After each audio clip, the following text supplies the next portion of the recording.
reporting that the call with President Xi and President Biden has been set for tomorrow. Is there anything you can share about whether that time has been set and preview any of the call at all?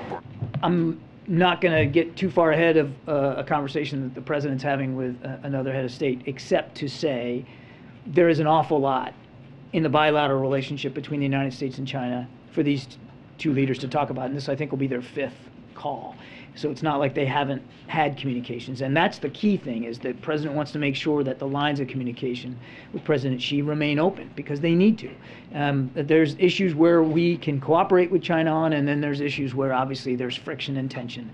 All of that I would expect the president to bring up inside this. So clearly, tensions over Taiwan, tensions over China's aggressive and coercive behavior in the Indo-Pacific, outside of Taiwan, tensions in the economic relationship, Russia's unprovoked war in Ukraine. I mean, I would expect all these things to be part and parcel of the conversation, and I'm quite certain that the president will reaffirm that.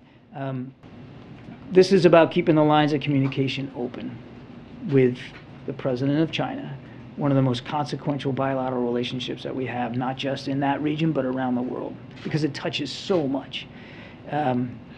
And I think the president, I know he's looking forward to this conversation. There's a lot for them to talk about.